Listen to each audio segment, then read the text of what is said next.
Esto es La Entrevista con Raúl Valladares.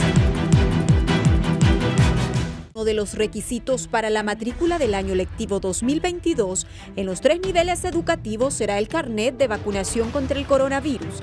La disposición trasciende ante el reducido número de jóvenes de 15 a 17 años vacunados, por lo que la Secretaría de Salud coordina con Educación que el carnet de vacunación sea obligatorio en el proceso de matrícula escolar del próximo año. Así lo anunció este día el secretario de Educación, Arnaldo Bueso, como una de las formas en que el gobierno busca poner fin a la pandemia del COVID-19. La decisión busca motivar a la población que no ha sido vacunada a fin de alcanzar más rápidamente la inmunidad colectiva en el país. En Honduras, la SARS-CoV-2 ha acabado con cerca de 10,000 vidas y contagiado a más de 350,000 personas, después de que el 12 de marzo de 2020 el Poder Ejecutivo declarara la emergencia sanitaria a nivel nacional. El titular de Educación afirmó que se está trabajando a fin de tener a la totalidad más de 2 millones de estudiantes inoculados. La primera dama, Ana García de Hernández, se unió al llamado motivando a los padres de familia a llevar a sus hijos a los puntos de inoculación, especialmente en estudiantes de básica y media, como el segmento más afectado con la suspensión de clases presenciales. El Sistema Nacional de Gestión de Riesgos, SINAGER, la semana pasada aprobó el protocolo para clases presenciales y semipresenciales en 21 universidades públicas y privadas que buscan retomar actividades el primer semestre del próximo año. Sin embargo, el gremio docente sostiene que la vuelta a clases solo se producirá cuando educadores y estudiantes sean completamente vacunados, aseguran los dirigentes de los colegios profesionales de maestros. Desde esta semana, la Secretaría de Salud comenzó a inocular a más de 590,000 adolescentes, comprendidos entre los 12 y 14 años de edad, para que reciban la vacuna de Pfizer, proceso en el que el Distrito Central comenzó el viernes anterior. Al respecto, el presidente de la Asociación de Universidades Privadas afirmó que con la vacunación completa de jóvenes mayores de 12 años y de los docentes, a diciembre no habrá excusa para no reabrir el sistema educativo. Hasta la fecha en el país se han aplicado más de 5.3 millones de dosis a una población de 2.131.911 hondureños, con los dos componentes del antiviral. En todo el mundo la vacunación avanza como paso siguiente al cuidado y a las medidas de bioseguridad contra la pandemia. En la región, desde el mes de julio, El Salvador exige la cartilla de vacunación COVID-19 completa para ingresar a estadios, teatros, museos y parques arqueológicos, medida que la vecina Guatemala aplicará en los centros educativos públicos y privados.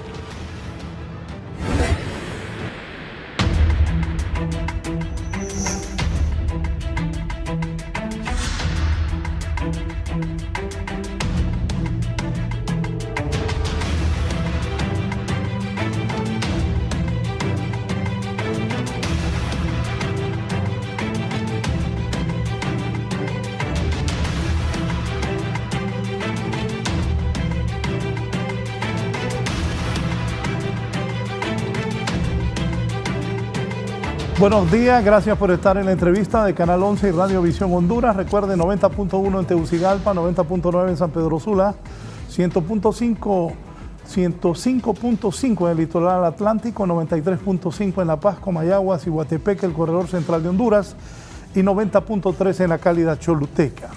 Anoche pasaba una información, este mes, hoy es 28 de septiembre, es el 9º mes del 2021. En este mes han muerto más niños y más mujeres embarazadas que en todos los meses anteriores producto del coronavirus. Para que le ponga atención, y si usted está embarazada, vaya a vacunarse, cuide a sus hijos. Hoy vamos a hablar de la vacunación, cómo va la vacunación. Ayer también trascendió que mucha gente no se quiere vacunar. Todo esto lo vamos a hablar con los invitados de esta mañana. Está el jefe de la unidad de SINAGER conmigo, el doctor José Lara. Buenos días y bienvenido. Muy buenos días, un placer. Gracias por estar aquí. También el doctor Fidel Barahona, que es epidemiólogo. Doctor Fidel. Bien, buenos días, Raúl. Buenos días, doctor Lara. Un placer poder compartir esta mañana con todos ustedes. El pediatra del Seguro Social y presidente de la Asociación de Médicos de Villanueva Cortés, el doctor Jeffrey Pineda. Doctor Pineda, buenos días. Muy buenos días, don Raúl, a los panelistas, al doctor Lara, al doctor Barahona. Un honor Un placer estar en la entrevista en este masivo medio de comunicación para hablar de este tema tan importante ya en este nuevo contexto. Sí, voy a iniciar preguntándole, doctor, como jefe de la unidad de SINAGER, doctor José Lara, algunos están haciendo llamados porque la gente no se va a vacunar. ¿Me puede hablar de eso un poco para iniciar? Sí, desgraciadamente hay mucha mala información que no es de calidad, que influye sobre las personas.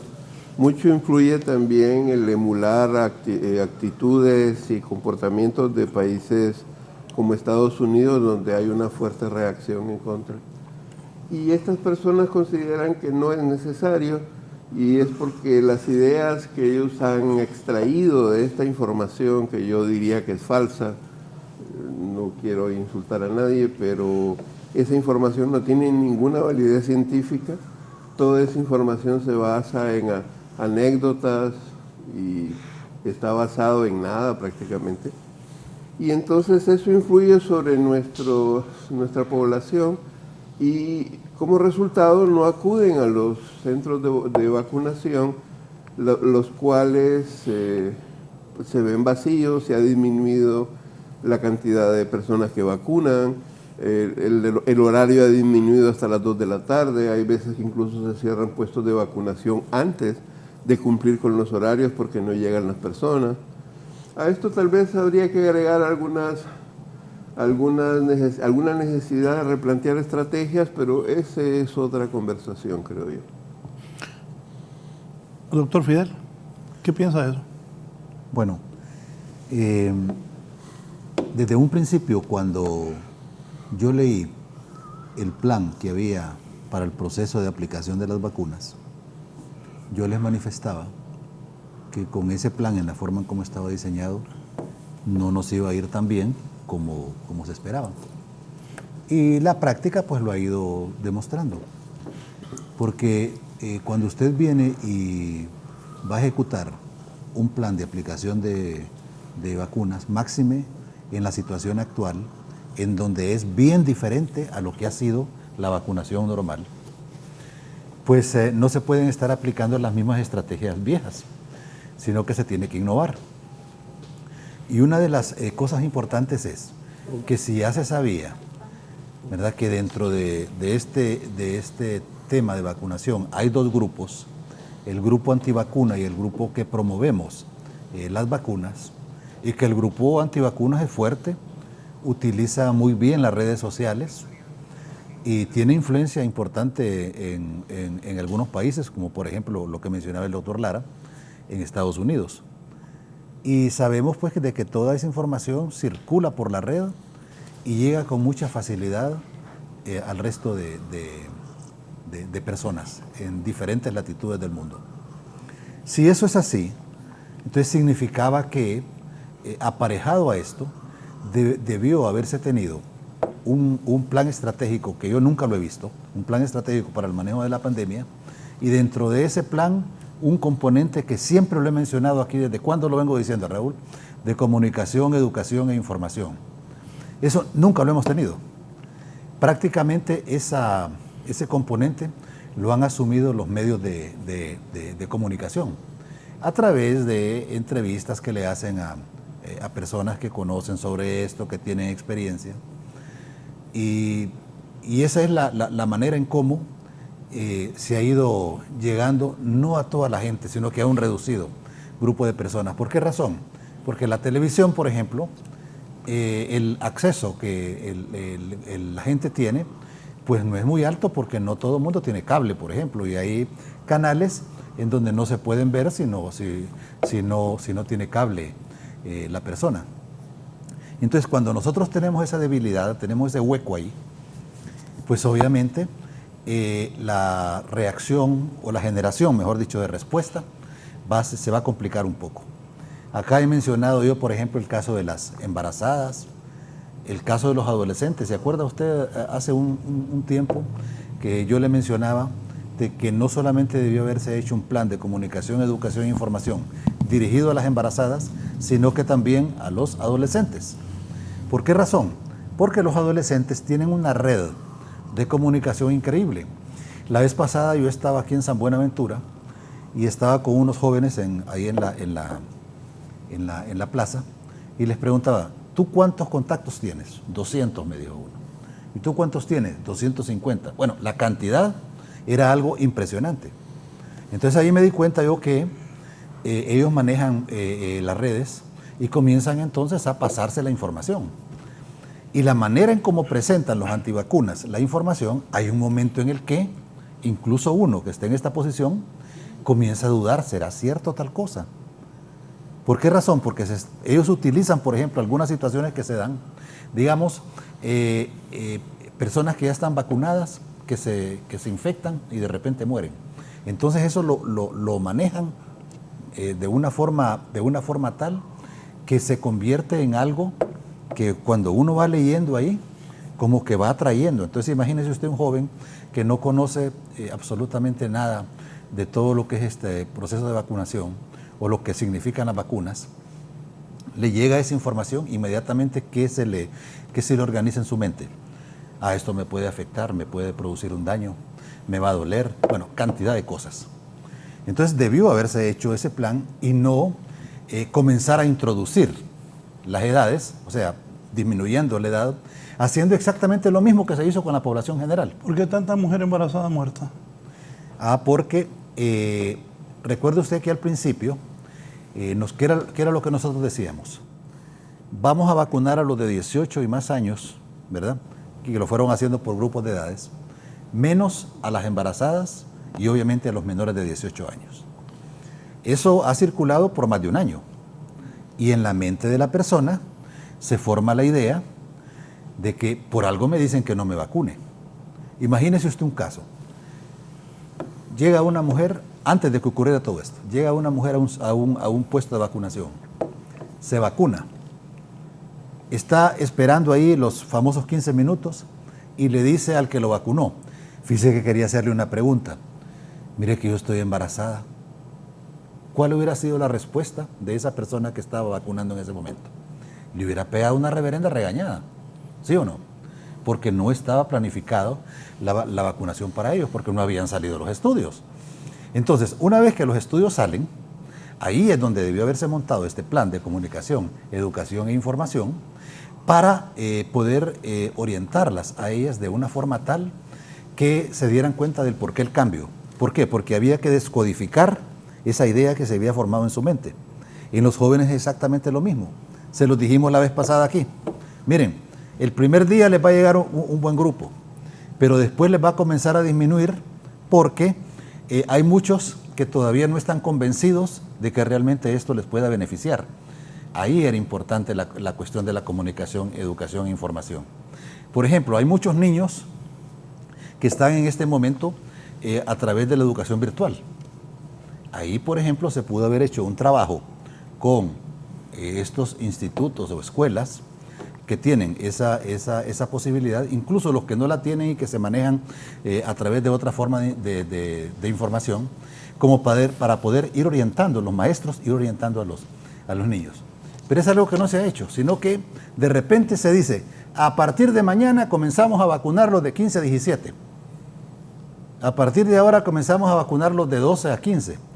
Pero esa forma de reaccionar no es producto de que hemos cubierto el grupo poblacional anterior, sino que es producto de que como no llega gente, entonces vamos a bajar la edad y como ya están aprobadas las vacunas para eso, vamos a bajar la edad y para que nos llegue más gente. Pero eso se agota.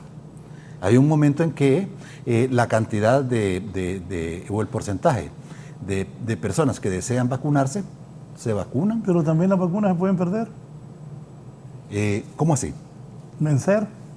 Sí, tienen una fecha de vencimiento y por ejemplo en el caso de la Pfizer tiene la cuestión del manejo en su conservación de la temperatura. Entonces ahí sí entiendo que hay que ponérsela a todo el mundo porque no se vencen. Sí, pero el problema es que la reacción que ha habido para bajar la edad no ha sido porque se ha cubierto, por ejemplo, el grupo de 15 a 17, sino que es producto de que en los centros de vacunación casi no llegan niños, entonces vamos a bajar la edad para que lleguen más. pero se nos va rezagando, ¿verdad? Porque en este momento tenemos un montón de gente rezagada de 18 más años. Doctor, pero ahí es que la gente es terca. Fíjese que no necesariamente. ¿Por qué razón? Porque la estrategia que siguieron cuando armaron esos centros de vacunación grandes no era en función de facilitarle a la población el acceso a la vacuna, sino que era facilitarles el trabajo a ellos. O sea, me refiero a los equipos que andan vacunando. Ese fue el concepto que manejaron. Yo les dije, miren, ese es un error. Es un error, ¿saben por qué? Porque hay mucha gente que no puede llegar a ese centro de vacunación, porque para llegar ahí tiene que gastar 100 lempiras, o tiene que gastar tiempo, o no le dan permiso. Deme un minuto, pero gastar 100 pesos y irse a poner la vacuna, que se vayan a vacunar. Jeffrey Pineda, doctor, comentarios sobre lo que dicen tanto el doctor Fidel Barahona como el doctor José Lara, y esto de que han muerto muchas mujeres embarazadas y la falta de gente que se quiere ir a vacunar. Muy de acuerdo con los dos panelistas. Solo que me confirme, licenciado, si es buena señal, porque aquí en Villanueva ¿Estamos bien? Es un poco difícil el internet. ¿Estamos bien? ¿Estamos bien? Sí, muy bien. Adelante, doctor. Y decirle, pues, reafirmar lo que decían las colegas también, que de ambas partes existen esas debilidades. Primero en la información y en la forma de llegar, en la forma de llevar la concientización a la población, a todas las edades. Y eso es, sé que no ha sido fácil a partir del gobierno y sobre todo a partir del programa ampliado de inmunizaciones, porque esta es una enfermedad nueva, es comprensible. No es como que hablemos de inmunizar con sarampión, con la vacuna de la influenza, la de rubiola, y todas las que ya hemos utilizado antes, el toxoide tetánico en nuestras mujeres embarazadas, que es el tema importante, o la vacuna que a mí más me gusta en los niños, en el área de pediatría, que es la vacuna de la polio, y que es la que más históricamente se nos confronta con la actual pandemia. Definitivamente ha sido difícil, es un reto, tanto desde la población, desde nosotros como población, desde nosotros como gremio también. Creo que ahí no solo es gobierno y población, sino que también nosotros como gremio, enfermería, médicos, microbiología, farmacia, ¿cómo podemos hacer llegar a la población esta información? ¿Cómo concientizar a la población? Y cómo lograr masificar la vacunación, como le decía el doctor Lara y el doctor Barahona también. Es importante lograr la vacunación en masa, lograr ese rebaño de que tanto se habló, pero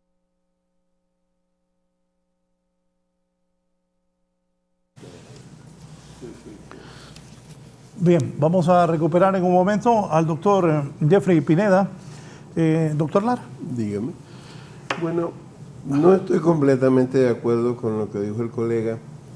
Desde que empezó el trabajo de la vacunación, hubo ciertas valladares que era necesario destruir o sobrellevar. El primero fue que no teníamos tantas vacunas. Por lo tanto, cuando usted tiene un producto preciado, usted debe organizar su estrategia de forma que garantice que hasta la última gota de lo que tiene se use efectivamente. Luego, sí ha habido un plan intencional de cómo ir aumentando los grupos de edad. Estoy de acuerdo de que en algunos casos no se ha cumplido con la cobertura total del grupo precedente, pero mis consultas a la doctora Molina, que es la que lleva el PAI, siempre han sido muy precisas y siempre me ha explicado las fechas en las cuales empezaríamos a vacunar tal o cual grupo y cómo serían tal vez en un momento determinado incluso cambios de estrategia. Coincido en el hecho de que tal vez los grandes centros de vacunación ya no sean la mejor manera de llegar a nuestra población. Tenemos que empezar a pensar en nuevas estrategias, pero también, repito, y esto lo dije una vez, y yo creo que no se entendió muy bien porque quiero ver si lo planteo de forma que sea técnicamente, digamos, correcto, pero además aceptable. cuando uno empieza a tener estrategias diferentes a centros de vacunación fijos, empieza a entrar en problemas con la cadena de frío, que ya mencionó también, por cierto, el colega. También empieza uno a tener problemas con lo que se llama la merma. O sea, uno empieza a aumentar la cantidad de vacuna que se malogra y que no puede ser utilizada. Entonces, para poder yo, digamos, implementar ciertas estrategias, debo tener la garantía de que se nos va a suplir la cantidad suficiente de vacunas de forma que podamos lograr nuestra meta de vacunación y a su vez soportar la merma, o sea, soportar aquello que sabemos que va a suceder. La vacuna muchas veces que sale en la mañana, cuando uno anda vacunando casa por casa, cuando regresa al centro de salud, si hay un frasco abierto, ese frasco abierto no se puede volver a meter a la red de frío. Entonces, hay unas situaciones con problemas técnicos. Estos problemas técnicos de adquisición de la vacuna podrían agravarse por elementos como por ejemplo la tercera dosis de los países desarrollados que se está ya implementando. Ayer vi unas fotos del presidente Biden poniéndose la tercera dosis de vacuna. O sea, la disposición de vacunas en el mundo, en el mercado, no es que yo llego y digo, ve, me voy a llevar a las 50 que están ahí en el estante. No, no hay ninguna en el estante, todo está comprometido.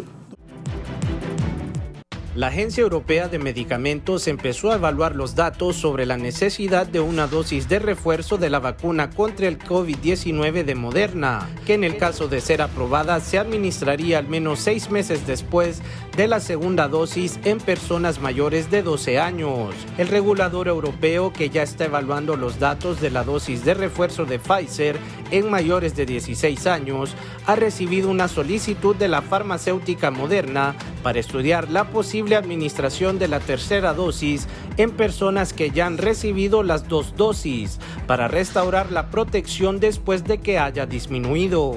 Para respaldar su solicitud, Moderna ha presentado varios datos, incluidos los resultados de un ensayo clínico en marcha sobre la dosis de refuerzo, y toda esta información está siendo ya analizada por el Comité de Medicamentos de Uso Humano en un proceso de evaluación acelerada que deberá llevar menos tiempo del habitual por la crisis sanitaria. La EMA no ha establecido un calendario para finalizar su evaluación y comunicará sus conclusiones, dice, a su debido tiempo. La EMA, junto al Centro Europeo para la Prevención y el Control de Enfermedades, han destacado en varias ocasiones que no consideran urgente la necesidad de una dosis de refuerzo para la población general sana.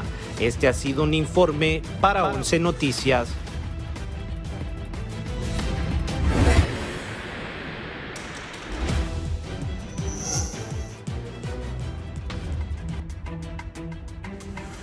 Bien, continuamos. Estaba al habla el doctor José Lara, que es el jefe de la unidad de SINAGER. Doctor.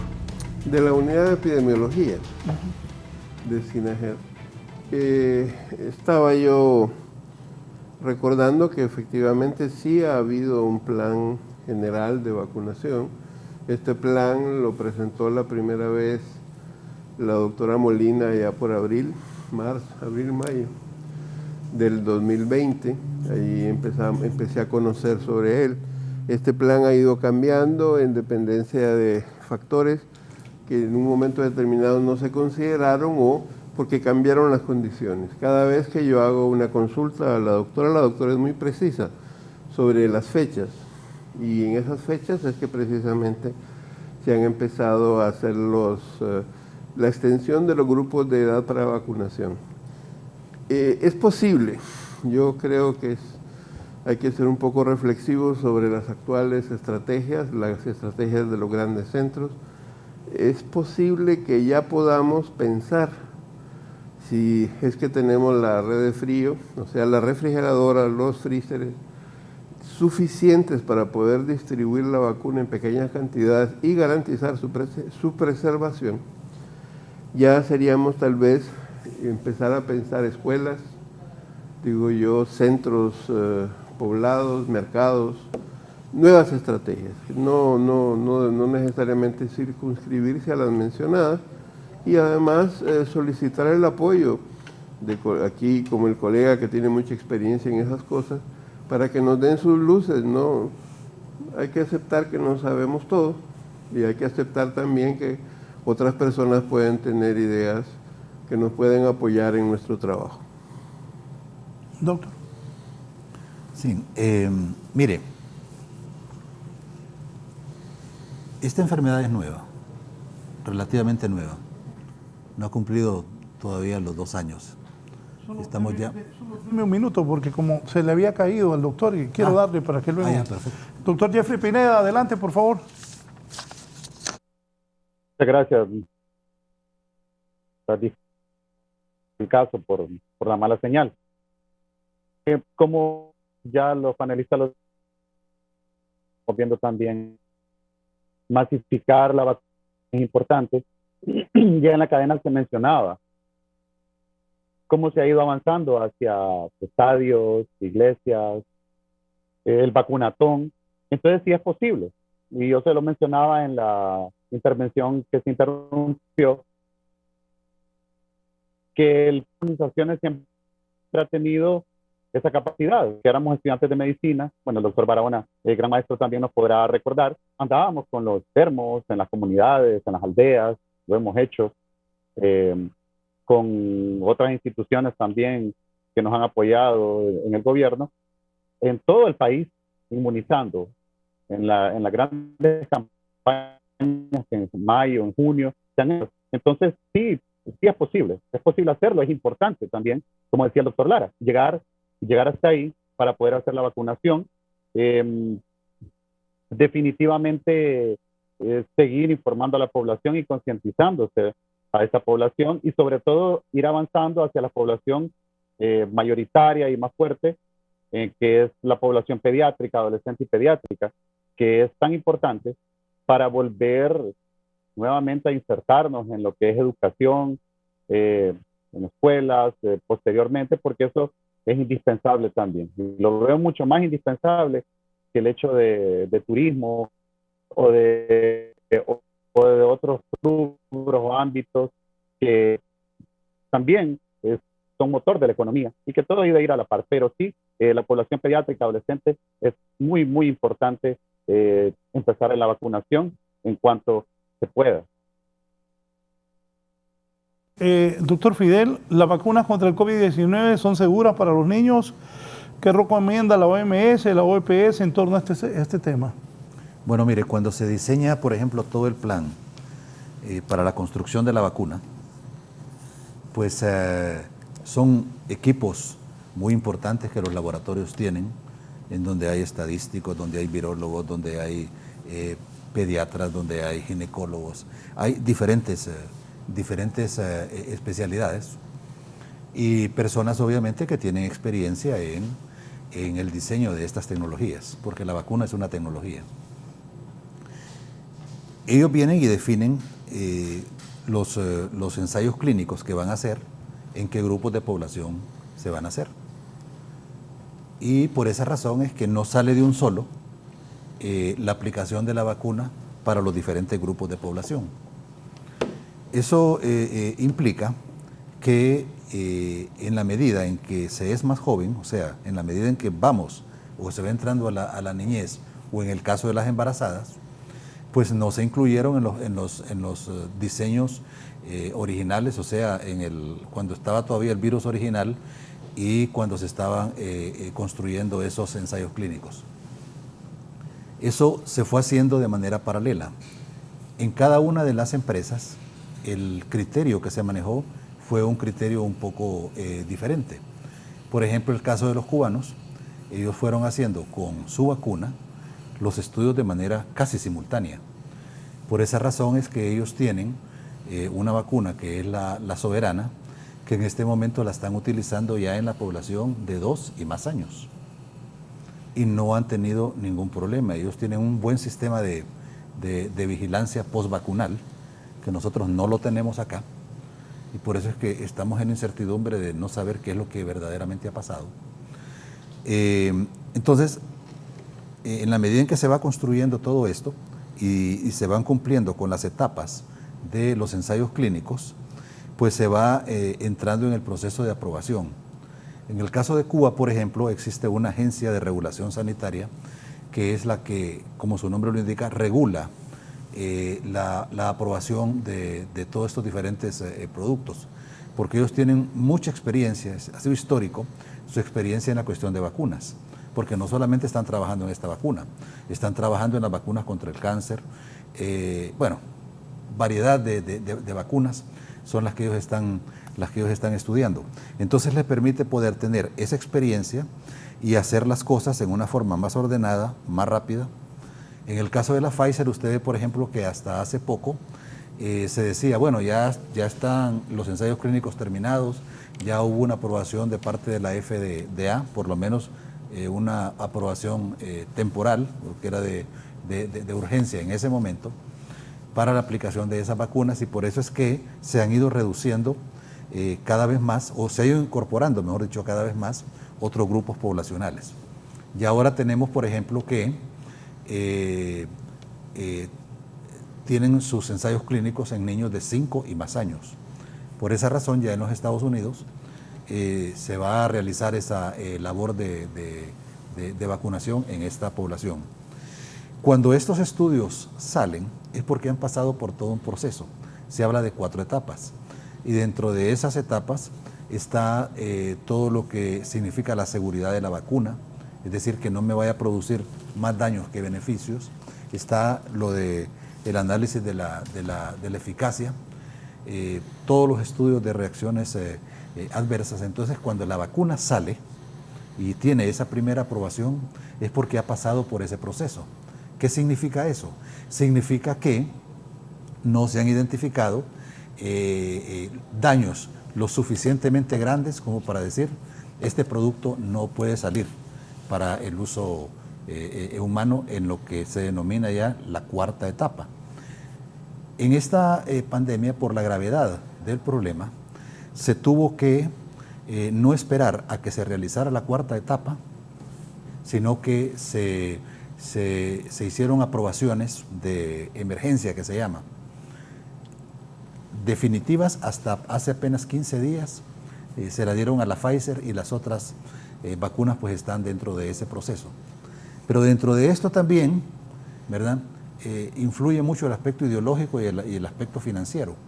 Entonces vemos como, por ejemplo, la vacuna rusa, la vacuna cubana no es reconocida, por ejemplo, en los Estados Unidos, y por esa razón es que no van a permitir que personas viajen a los Estados Unidos si tienen este tipo de vacunas. Lo mismo ha ocurrido con la EMA, que es la Agencia de Regulación Sanitaria Europea, en donde hay pues algunas vacunas que todavía ellos no las han aceptado, o todavía están en proceso, en el caso de los niños, de aprobar. Usted vio, por ejemplo, el video que pasaron antes, ¿verdad?, en donde decía que ellos están en proceso de aprobar la vacuna para los de 15 a 17 años. O sea, van un poco atrasados en ese sentido. ¿Por qué razón? Porque las regulaciones que se manejan, hay algunas de estas agencias que es un poco lento el proceso, porque van midiendo muchas cosas. ¿Por qué razón? Porque fundamentalmente una agencia de regulación sanitaria, ¿para qué es? Es para garantizarle a la población que cuando un producto sale y es aprobado por ellos, es porque ha pasado por ese proceso de revisión. Y aún así, ¿verdad?, nos hemos encontrado en muchas ocasiones con que han aprobado medicamentos que al tiempo están diciendo, no, ya no hay que hacer uso de él porque se encuentra que está generando problemas en la población que se está usando. Entonces, este proceso, ni modo, así es, ¿verdad?, porque no había nada sobre la cuestión de vacunas y se ha ido construyendo todo este proceso. Concretamente, si las vacunas son seguras para los niños, no hay duda que hay seguridad sobre ellos, y que se necesita entonces ir incorporando cada vez más estos grupos poblacionales. Va a haber un momento en que va a salir, por ejemplo, los estudios, los ensayos clínicos en menores de 2 años. Pero eso todavía está en proceso. ¿Por qué razón? Porque es una población muy especial, en donde se tiene que tener mucho cuidado, así como ocurrió, por ejemplo, con las embarazadas, ¿verdad?, en donde tuvieron que tener mucho cuidado en el diseño de los ensayos clínicos para poder finalmente tener una conclusión que permitiera que le va a producir beneficios a las embarazadas, como se ve, por ejemplo, en los países donde ya han vacunado a esta población, en donde las mujeres, las embarazadas, mejor dicho, no están sucumbiendo. No es como en nuestro país, que el 90 y pico % de las embarazadas que han muerto o que están en este momento con COVID o están en una unidad de cuidados intensivos no tienen la vacuna. Sí, doctor Lara, la presencia de la variante Delta en el país, ¿cómo está? Bueno, esto ha sido una discusión técnica bastante larga. Preparé un video que si nos los pueden procesar, por favor, si nos los pueden enseñar. ¿Ready? Hay que quitar esa parte que dice ahí. No sé si ustedes tienen la facilidad de... ¿Pueden empezar de nuevo, por favor? Miren, nosotros hemos estado observando desde hace bastante tiempo cuál ha sido la progresión de las diferentes variantes de COVID-19 y empezamos a seguir la variante Delta desde que se reportó. Y entonces, lo que ustedes están viendo son las estadísticas de las Naciones Unidas, o sea, de la OMS.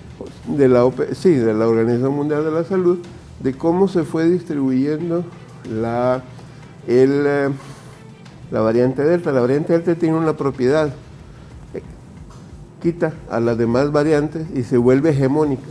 Entonces, si lo vuelven a activar, por favor, presten atención cómo desde enero va subiendo esa cantidad relativa, porque esta es una proporción relativa de la variante COVID en países donde están haciendo el monitoreo. Y también 3 países limítrofes con nosotros, prácticamente Colombia, Costa Rica y Guatemala. Cómo poco a poco, el porcentaje de casos debido a la variante Delta va aumentando hasta que solamente hay variante Delta. Aquí hemos tomado los datos, los países que tienen la mayor cantidad de datos, o sea, los datos más robustos. Entonces, si esto está pasando en el mundo, y nosotros le estábamos ya dando un seguimiento casi de 6 meses, es lo que está pasando también en Honduras, pero no tenemos secuenciaciones genéticas. Se hicieron unas secuenciaciones genéticas hace 2 meses y ahí comprobamos que la variante Delta estaba circulando. Entonces, a partir de ese momento, nosotros decimos, bueno, si esto sucedió en el mundo, ¿por qué no va a suceder aquí? ¿Por qué no va a suceder aquí? Claro, si alguien me trae un estudio con representatividad nacional que diga otra cosa, con mucho gusto, sí. Nosotros usamos estas herramientas porque necesitamos información, necesitamos tomar decisiones y entonces tomamos la información global y la adaptamos a la nuestra.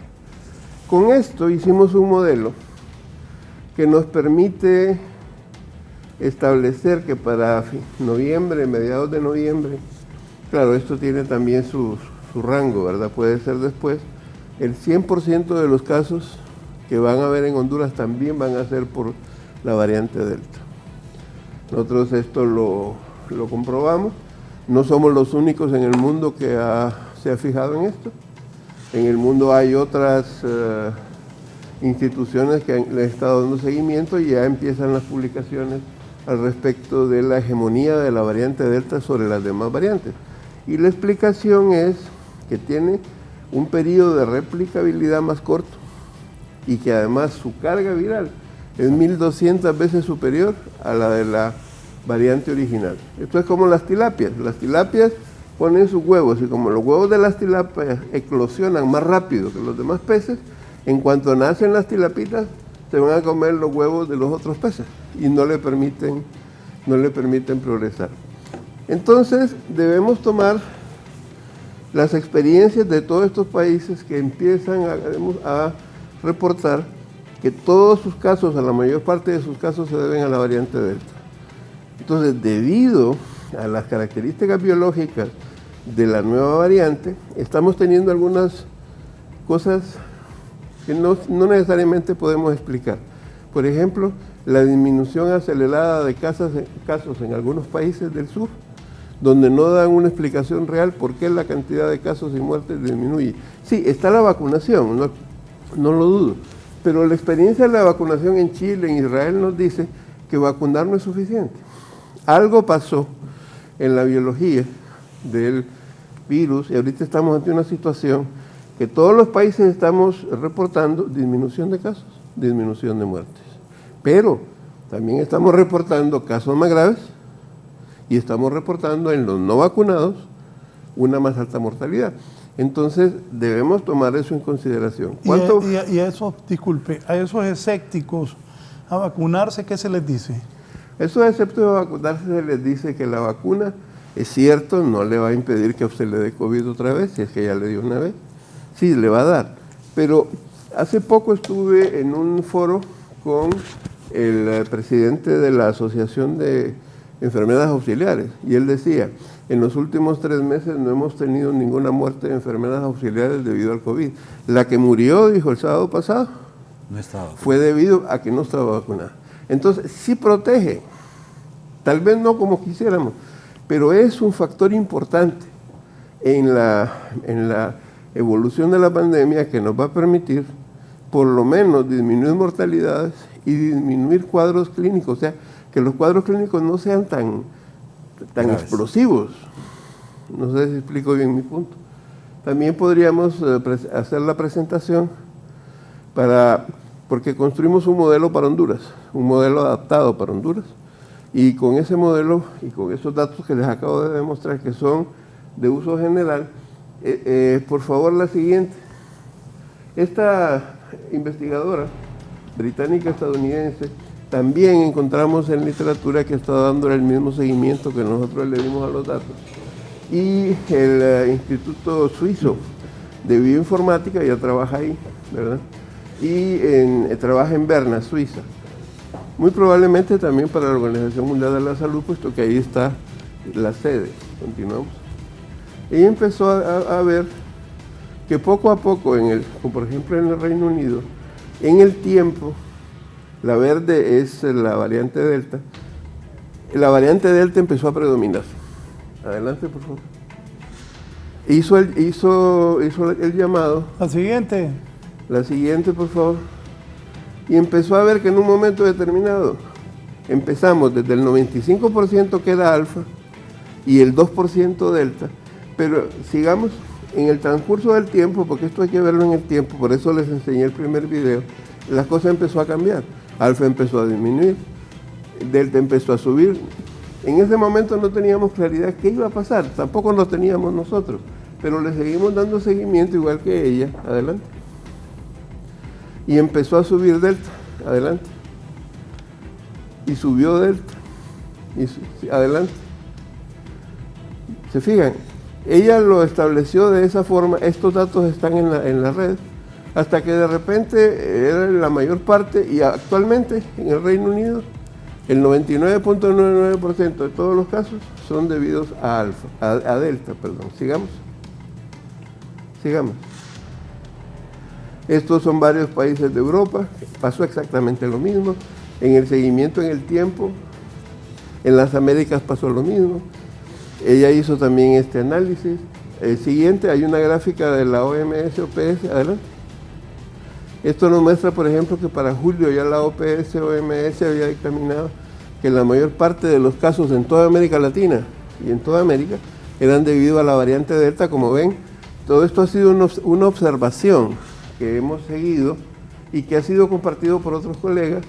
Aquí está el comportamiento de las variantes, hasta que pido que se fijen, por favor, en la última gráfica que queda hacia la derecha abajo, donde de repente todo el mundo es delta, el 100%. Continuamos, por favor. Entonces nosotros tomamos todos esos datos e hicimos un modelo matemático. Y siguiendo ese modelo matemático, adelante, hay una última, ¿ok? Sacamos una ecuación con la cual podemos predecir con un grado de incertidumbre, lógicamente, cómo se va a comportar entre nosotros o cómo se está comportando entre nosotros el delta. Claro, mucho ayudaría a tener... ¿Falta otra? ¿Falta una más? Es la última. Creo que sí. creo que esta es la última. Claro que ayudaría mucho que pudiésemos tener muestreos nacionales y hacer la secuenciación genética para saber efectivamente cómo poder ajustar este modelo. Pero el punto es que al día de hoy podemos decir con bastante precisión que así como ha pasado en otros países, así como ha pasado en los países vecinos, Delta poco a poco está desplazando a las demás variantes y en un momento determinado vamos a tener un predominio completo de Delta. Y se están presentando fenómenos, yo creo, como resultado de ese predominio, que tenemos que empezar a explicar. ¿Será que hay cambios en la inmunidad? ¿Será que hay cambios, no sé, porque es más agresivo? Podemos tener que las personas que se enfermen por Delta no se van a enfermar otra vez por COVID-19. No sé, pero es un campo abierto. Es un campo abierto y es una realidad que nunca habíamos tenido. Tuvimos la realidad de que todos los casos de COVID-19 eran por la variante original, pero la variante original empezó a cambiar y empezaron a coexistir las diferentes variantes. Ahorita no coexisten. Viene el Delta y desplaza a todo el mundo. Sí, doctor Jeffrey, ¿comentarios?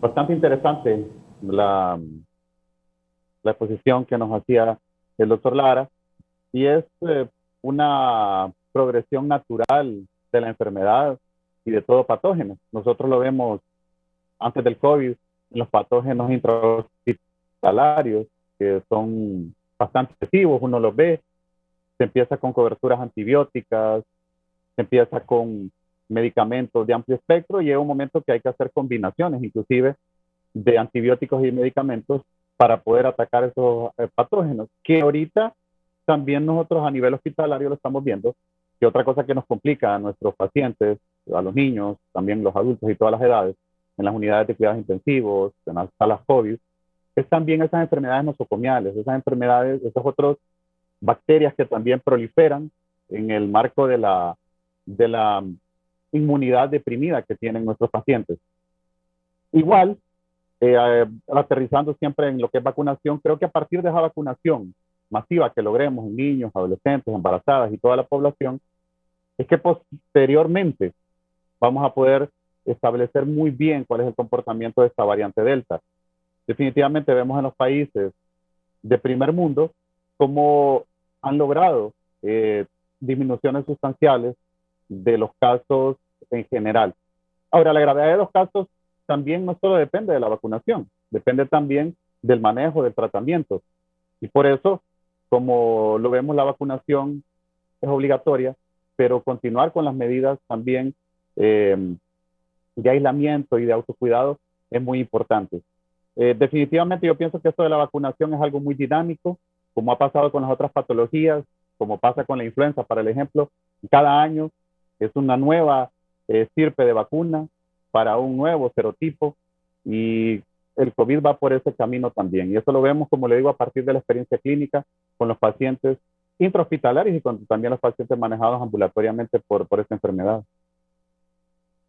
Sí, antes de la pausa me dice Arturo Vides: buenos días Raúl y a todos los panelistas, tengo una inquietud que creo que la tenemos los 50,000 personas que nos pusimos la vacuna Sputnik, y nos preocupa el pronunciamiento del gobierno de Estados Unidos, que no reconoce esta vacuna y no puede ingresar a ese país. Mi pregunta es, ¿tendremos que colocarnos otras vacunas aunque tenemos las 2 dosis de Sputnik? Y si es así, ¿cuál sería la vacuna que nos tendríamos que colocar? Gracias a los médicos. Bueno, Estados Unidos es un país soberano, puede decidir cómo manejar sus políticas de frontera y de ingreso, y por lo tanto sus requisitos. Es su prerrogativa y nosotros no podemos hacer nada al respecto. Además, no creo que deberíamos hacer nada. Pero él en sí creo que pregunta ¿qué tiene que vacunar ahora? Bueno, debe escoger alguna. Está la Moderna, está la Pfizer, que puede ponerse, que son aceptadas en Estados Unidos. Los estudios que se han hecho de inmunización cruzada, o sea, que se ha utilizado primero un tipo de vacuna y después otro tipo de vacuna, dice que no hay complicaciones, no hay efectos dañinos de ver, o sea, tal vez vuelva a sentir un poco de fiebre, tal vez pueda sentir un poco de malestar, pero necesariamente si quiere entrar al territorio de los Estados Unidos tendrá que ponerse el esquema de vacunación con la vacuna que los Estados Unidos ha establecido como viable para poder permitir entrar a su territorio. Antes de la pausa, brevemente, doctor. Mire, este es un asunto geopolítico y comercial, ¿verdad? La vacuna Sputnik, por ejemplo, y la Soberana están bien ranqueadas. Y cuando digo esto me refiero a que su nivel de eficacia, sí, de eficiencia y seguridad también, es grande. Entonces ellos lo que temen en algún momento es que estas vacunas vayan a ser mucho más aceptadas, porque incluso influye mucho el precio acá, que las vacunas que ellos producen. Y ponen ese tipo de reglas como para obligar en determinado momento a que los países tengan que seguir esas conductas. La pregunta es,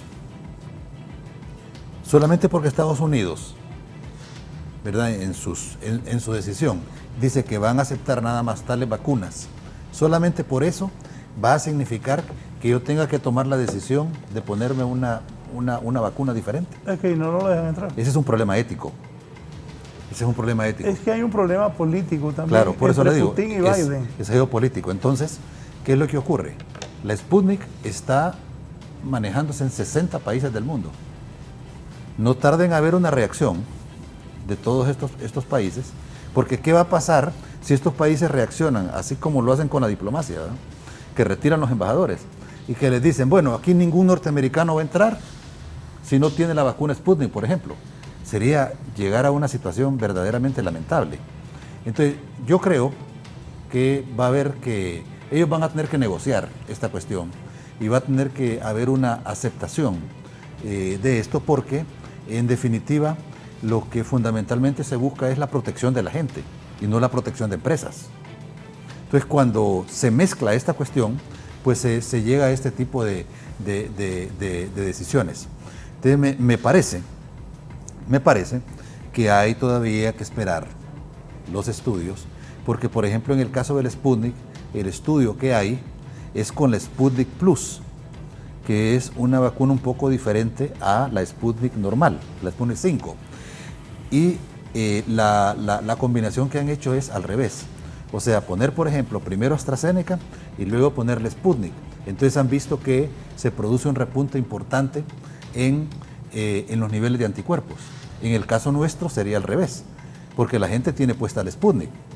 Necesitaría entonces ver qué es lo que ocurre con otra, y esos estudios todavía no son lo suficientemente concluyentes desde el punto de vista de la casuística, o sea, desde el punto de vista del tamaño de las muestras. Entonces todo esto, ¿verdad?, va a tener en algún momento que irse negociando, y toda esa tirantez que hay de orden político, de hegemonía, ¿verdad?, pues tendrá que ir cediendo. Así como, por ejemplo, tendrá que haber el momento en el que todos estos laboratorios liberen esas patentes, para que los dueños de esas vacunas, de esas patentes, sea el mundo, y no sean específicamente ese tipo de empresas. Entonces, este es un análisis geopolítico que hay que considerarlo, porque en efecto, imagínense, por ejemplo, que la mayor parte de periodistas con esta decisión de Honduras no van a poder entrar a los Estados Unidos. Entonces, eso me parece que no es una posición inteligente, sino más bien es producto de presiones de algunas de estas empresas, para no dejar que una vacuna producida en otra latitud que no corresponde al mismo pensamiento ideológico, al mismo pensamiento político, pues logre entrar. Por eso es que, por ejemplo, usted ve que en Estados Unidos, dígame cuántas personas se han puesto la AstraZeneca. No hay. La AstraZeneca no se ha puesto en los Estados Unidos. Sin embargo, ¿verdad?, en el listado ese sí aparece. ¿Por qué? Porque representa un país que la produce, en donde está dentro de la misma órbita. Entonces, esto es importante poder comprenderlo, y creo que este asunto va a ser llevado incluso a la Asamblea de las Naciones Unidas, ¿verdad? Y a la Asamblea de la OMS, para lograr entonces llegar a ese tipo de acuerdos que permitan extender la probabilidad de que más personas tengan acceso a las vacunas.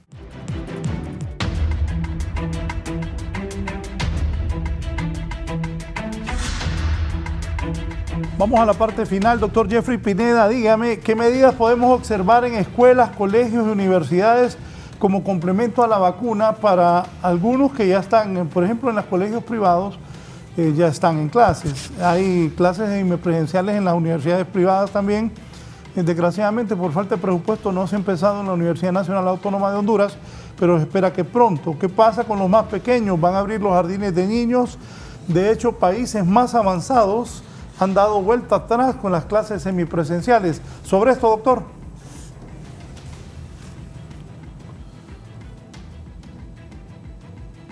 Sí, este punto es muy importante, visto ya con nuestra gente adolescente y universidades, sí se tiene que estar en clases, como se ha determinado, pero con todas las medidas de bioseguridad. En eso sí comparto mucho con SINAGER y con todas las medidas que está tomando, inclusive hasta el momento de llegar a que exista enfermería, que existan médicos en los centros educativos, sean los que lleven definitivamente todo el esquema y el modelo de bioseguridad que debe seguir el centro educativo. ¿Cuánto tiempo más vamos a estar sin educación? Si la pandemia durase 3, 4 años más, es un grave daño a la educación y al desarrollo de nuestros niños y de nuestros adolescentes. Pero en este momento, digamos, con la gente que más entiende de bioseguridad, los adolescentes y los universitarios, ya se puede avanzar con todas las medidas de bioseguridad que SINAGER ha puesto, y a nivel público siento que también se tiene que ir haciendo. Con el escolar es diferente, porque ahí además de la vacunación es indispensable centros educativos mucho más grandes, con espacios mucho más grandes, con todos los maestros vacunados y con todo un esquema bien diseñado para evitar el contagio. Como en otras enfermedades, siempre es imposible no comparar. Nosotros lo hemos visto cuando un niño en una escuela tiene una enfermedad infectocontagiosa, todo el aula se va. Definitivamente se contagia todo, 10, 15 más niños contagiados. Por lo tanto, los espacios para mí son muy importantes. Rediseñar los centros educativos. No se puede pretender querer que los adolescentes, los niños y los universitarios tengan los mismos centros educativos, con un solo baño para toda la escuela, un solo baño para todo un edificio, un solo piso, creo, con los mismos espacios reducidos, con el hacinamiento muchas veces de alumnos. Y ahí es donde vemos cómo los centros educativos más caros fácilmente se han integrado, porque ellos desde antes de la pandemia ya tenían buenas estructuras físicas, que para mí es la base definitivamente, y obviamente el personal. No solo vamos a pensar que por tener un espacio amplio o al aire libre está seguro nuestros niños, adolescentes. No nosotros de trabajo o de estudio, definitivamente se ocupa gente allá adentro, médicos, enfermeras, que estén orientando, que estén manteniendo los lineamientos a diario, porque esto de la bioseguridad es a diario.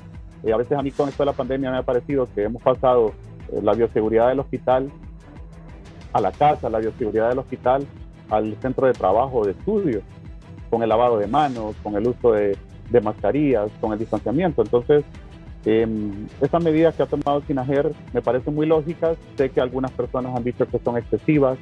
Se va a ir evolucionando y se va a ir extrapolando posiblemente a cada institución y a cada nivel según su conveniencia y sus necesidades. Pero la base científica de la vacunación y de la bioseguridad, esa se tiene que mantener. Gracias, doctor, por su participación esta mañana. Ha sido un gusto saludarle. Gracias. Gracias al doctor Jeffrey Pineda. Sobre esto de la ida a clases de los muchachos, doctor Lara, SINAGER, ¿qué piensa? ¿Qué medidas se están tomando? Bueno, nosotros hemos estado el centro de la tormenta porque hemos tenido implicación directa en estas decisiones que se han tomado.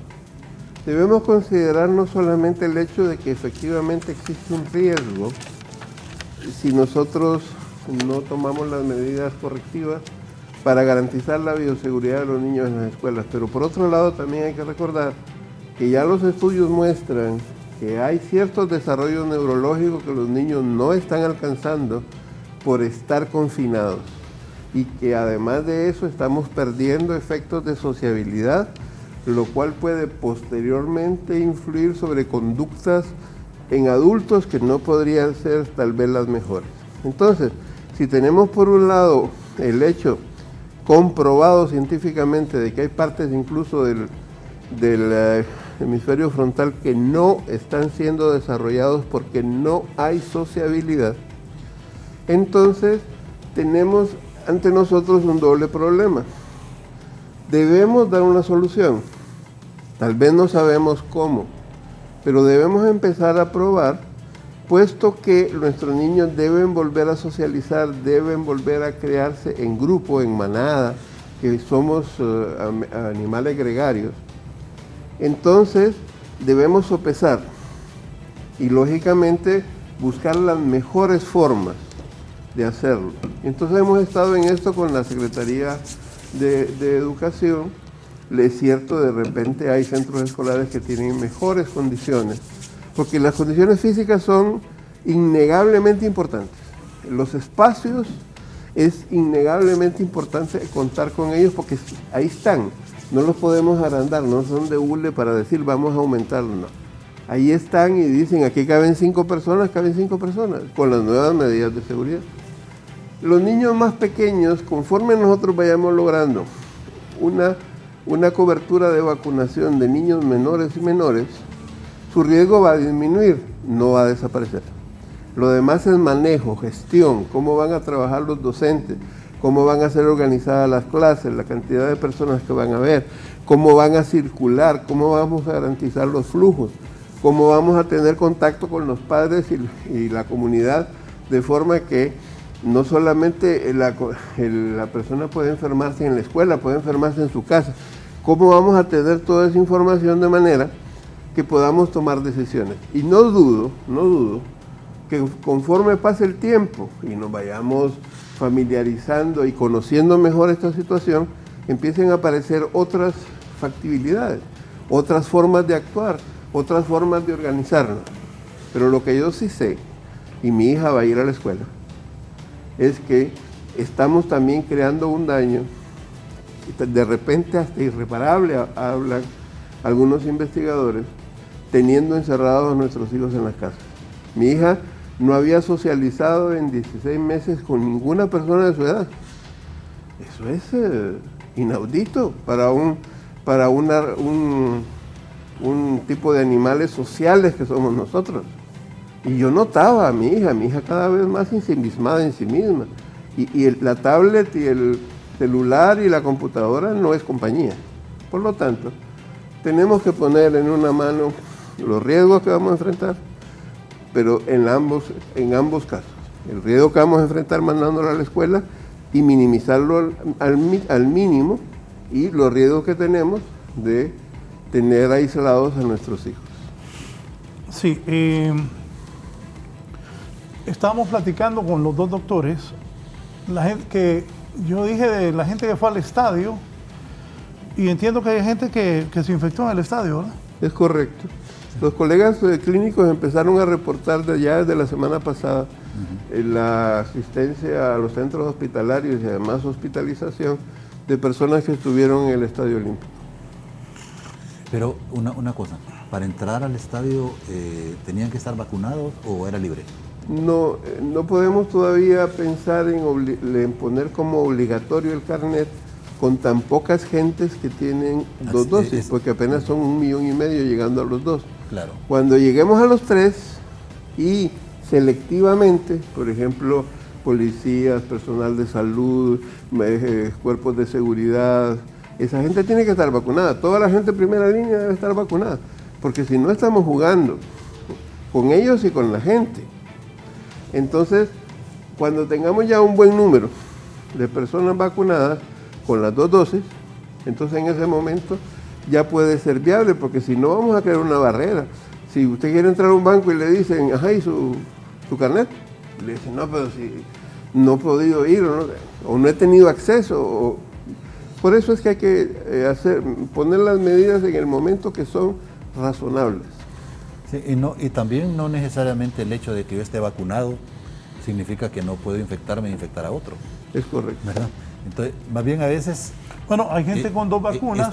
Una amiga, perdón, doctor, me dijo, ¿vas a ir a un evento que había? No, le digo, pero yo sí voy a irme. Estoy vacunado. A la semana me habló.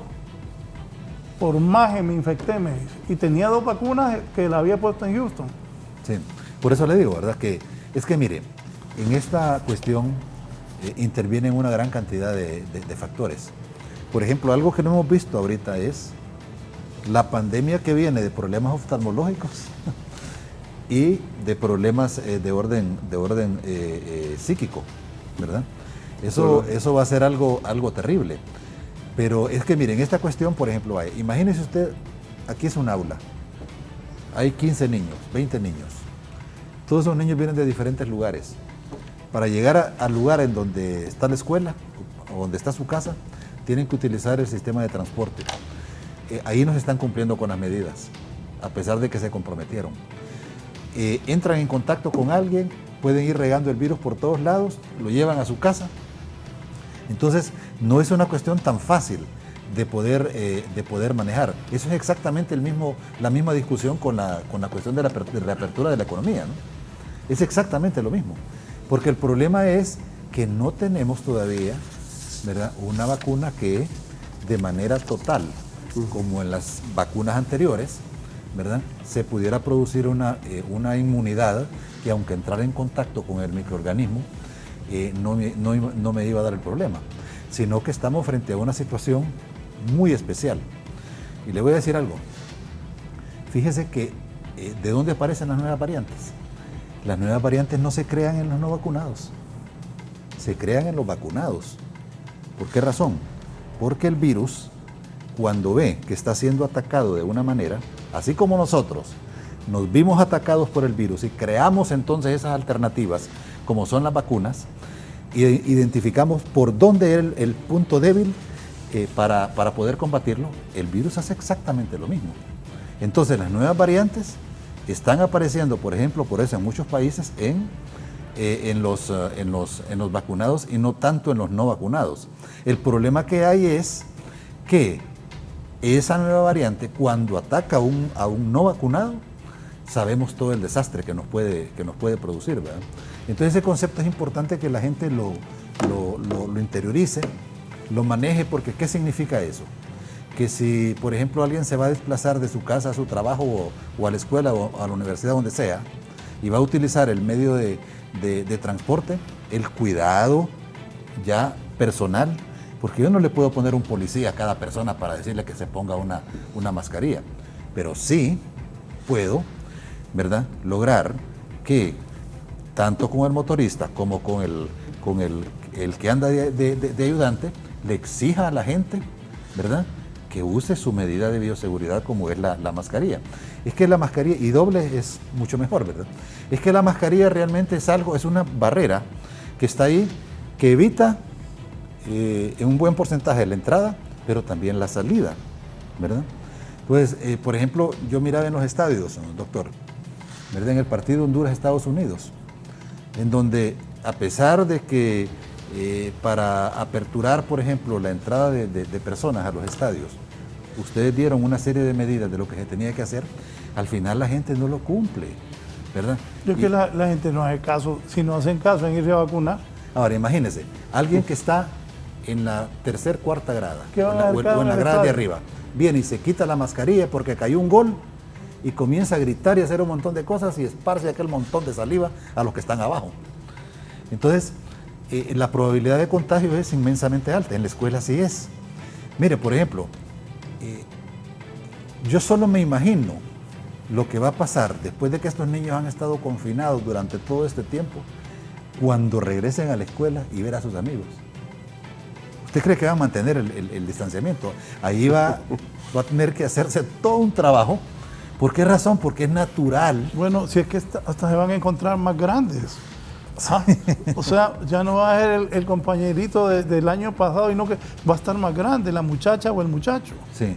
Fíjese que en el mundo, en el primer mundo, una gran inversión que han tenido que hacer en el sistema escolar es en apoyo psicológico, en consejería, en seguimiento, porque los hipotes perdieron habilidades que habían ganado, pero además no saben cómo, por ejemplo, los niños no saben cómo jugar, los chiquitos.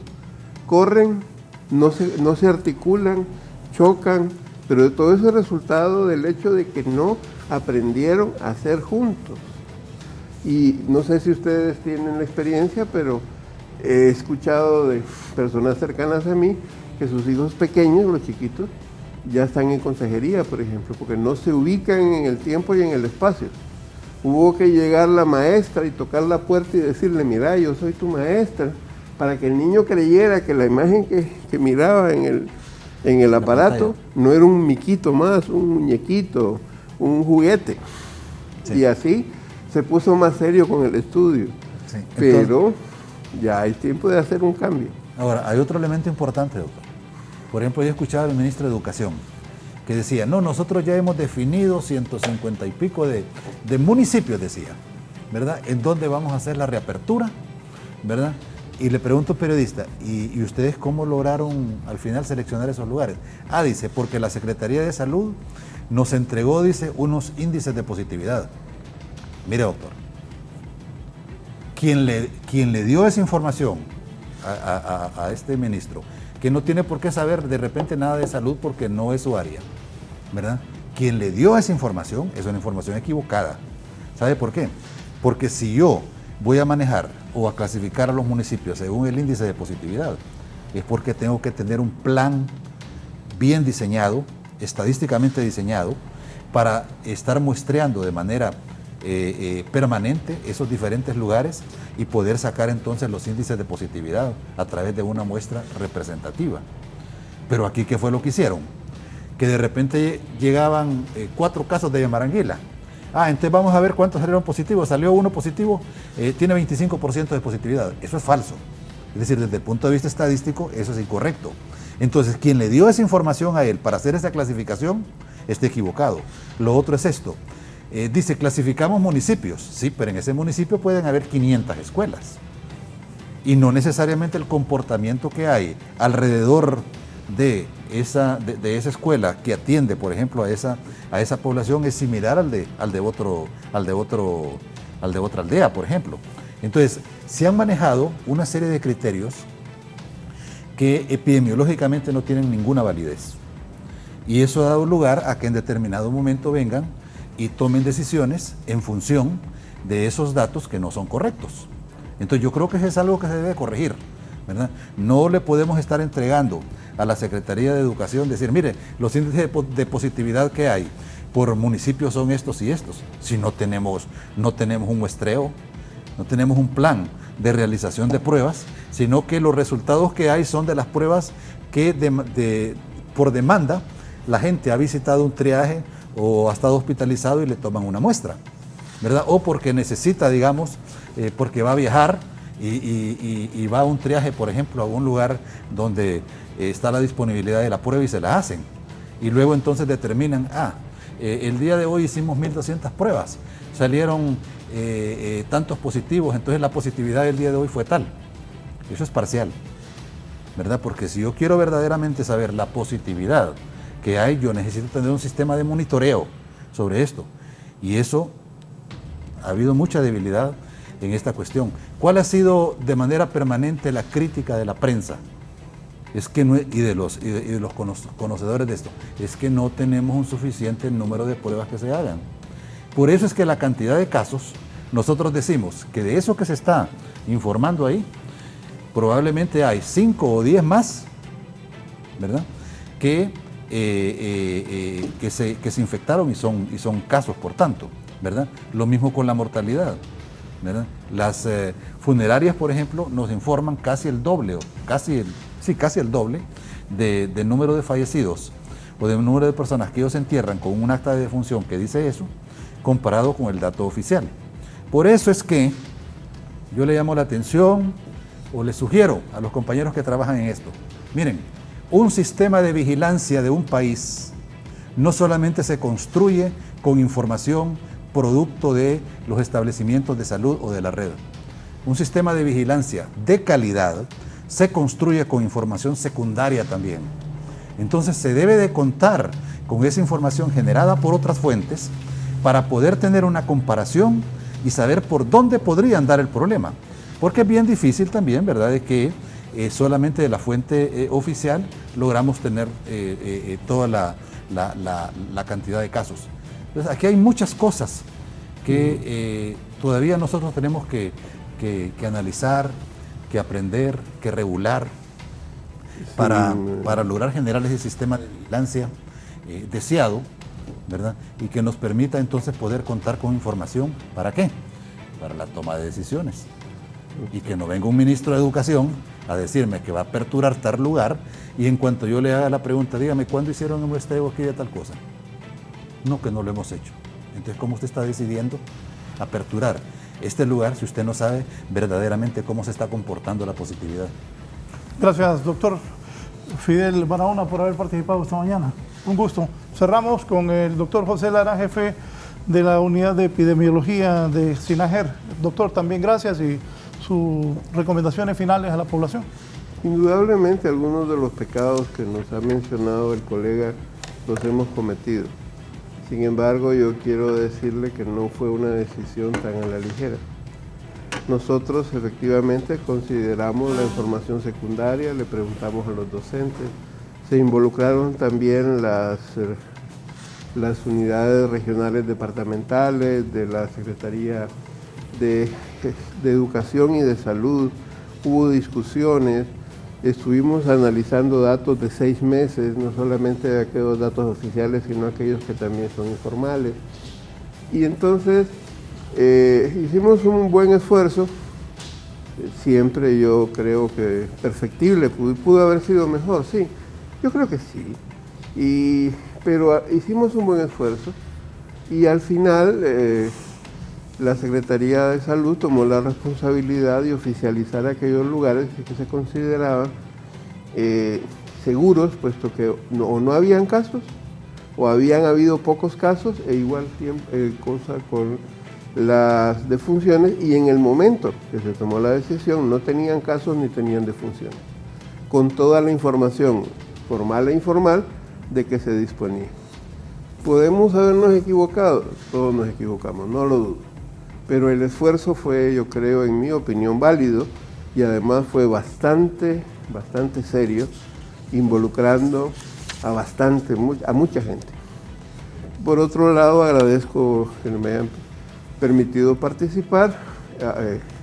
Las opiniones de mi colega yo creo que tengo que interiorizarlas, pensarlas, definitivamente sí, nos ha planteado cosas tal vez críticas, que deben ser tomadas en cuenta y crear algo que vamos a tomarlo en cuenta.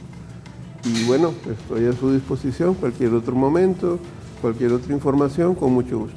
Muchas gracias al doctor José Lara, jefe de la unidad de epidemiología de SINAGER, también al doctor Fidel Barahona, epidemiólogo, y estuvo desde Villanueva Cortés el doctor Jeffrey Pineda, que es el presidente de la Asociación de Médicos allá en Villanueva. Me voy a un rápido resumen noticioso antes de cerrar la entrevista.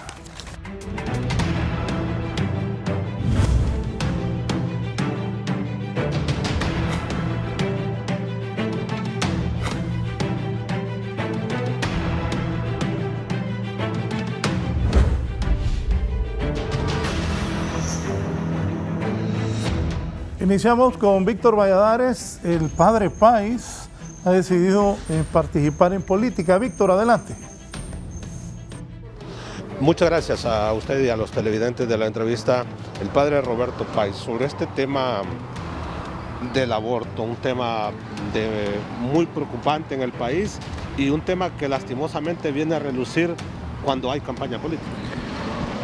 El cardenal tenía tanta razón que los políticos no debemos utilizarlo como campaña, pero es un problema mundial y debemos reflexionarlo siempre. Una ciudad, una nación que no reflexiona sobre los problemas serios de LGTB, del aborto, de la legalidad, de la injusticia, de la corrupción, es una nación que está siempre llamada a repetir los mismos problemas.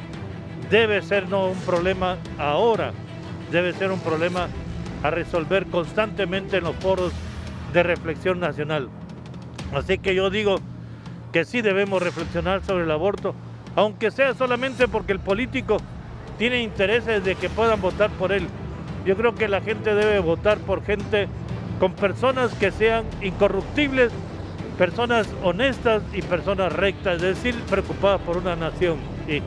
Ahora, en la Iglesia Católica, pues, ¿cómo ve, cómo analiza este punto? El cardenal fue bien claro que lo están utilizando simplemente como una campaña para ganar adeptos, o simplemente miremos cómo lo había sacado un partido y después el candidato mismo lo rechaza. Quiere decir que la gente no está preparada para hablar de aborto, a como lo hace a nivel mundial.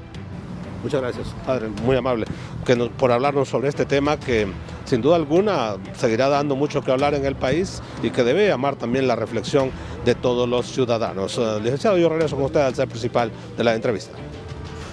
Gracias, Víctor. Las autoridades del Ministerio Público han echado a andar la operación Omega 9. Esta operación es en busca de seguir capturando a gente que esté involucrada en el desfalco del Seguro Social. Gracias. Buen día, licenciado, y los gentiles televidentes de la entrevista con Carlos Morazán, portavoz del Ministerio Público, que nos da a conocer sobre una operación Omega 9 en ejecución a nivel nacional que ya deja resultados. Buenas. Así es, desde las 6 de la mañana de este martes ha comenzado la operación Omega en su 9ª fase. El Ministerio Público ha seguido investigando el saqueo de que fue objeto del Seguro Social y con miras a que nadie quede bajo el manto de la impunidad, es que se ha presentado y se ha ampliado un nuevo caso por delitos de corrupción.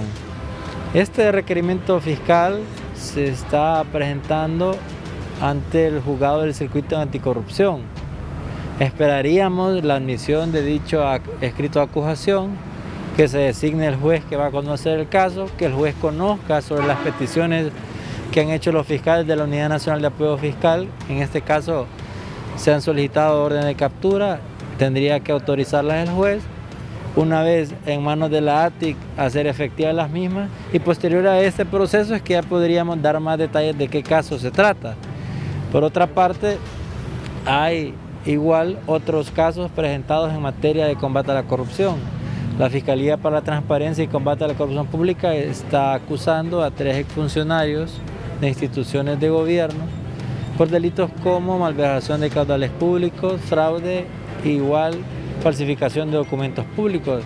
Esto incluye empleados del Registro Nacional de las Personas. Gracias a Carlos Morazán, portavoz del Ministerio Público, dando a conocer sobre estas capturas, unas 100 capturas a nivel nacional, cuando se ha comenzado a ejecutar la operación Omega 9. También incluye algunas diligencias en contra de funcionarios y exfuncionarios en los juzgados correspondientes. Con este informe retorno con usted, licenciado, y los gentiles televidentes de la entrevista. Buen día. Buenos días, Giovanni, gracias. Oigan bien esto, una mujer embarazada ha muerto, la impactó un rayo. Esto ocurrió en Santa Rita Lloro. Voy a ir con mi compañero Herlin Díaz. Herlin, por cierto, imagínense qué tristeza que le impacta un rayo a una señora embarazada y muere, pero en Honduras no es la primera vez que rayos matan personas. Herlin, adelante. Muchas gracias al licenciado Raúl. Efectivamente, durante las últimas horas y producto de las tormentas eléctricas que se están registrando en esta temporada lluviosa, ya han dejado la primera tragedia, esto en el municipio de Santa Rita Lloro, donde ha muerto una mujer identificada como Mercedes Rápalo. La fémina estaba en estado de embarazo de aproximadamente unos 4 meses, según han informado los familiares. Junto a ella iba otra mujer, la cual ha resultado gravemente herida y fue llevada hasta un centro asistencial, no así la víctima, que murió producto del fulminante impacto del rayo que produjo una fuerte tormenta eléctrica que el día de ayer se registró en todo el Valle de Sula y principalmente en la zona pues costera, y ha golpeado lo que es el departamento de Yoro, causando esta tragedia. Repito, una mujer embarazada de aproximadamente con 4 meses de gestación es víctima producto de un rayo por las tormentas eléctricas que se están registrando en horas de la tarde y noche. Con este contacto vuelvo con usted nuevamente. Buenos días. Gracias a Gerlin Díaz. Vamos a cerrar contándoles que miembro de la mesa multisectorial, estoy hablando de César Chirinos, indicó que por el feriado morazánico y a petición de los dueños de hoteles y restaurantes se plantea reducir el horario de toque de queda iniciado a las 12 de la noche hasta las 5 de la mañana. El toque de queda que se está manejando, que podemos mantener de acuerdo a la petición de los dueños de hoteles y restaurantes y la gente que se dedica al turismo, es que lo reduzcamos, o sea que lo utilicemos de 12 de la noche a 5 de la mañana. Es un apoyo que ellos han solicitado. Nosotros esperamos mantener el consenso, mandar la sugerencia y que SINAGER lo apruebe, detalló este señor César Chirinos, que es miembro de la mesa multisectorial.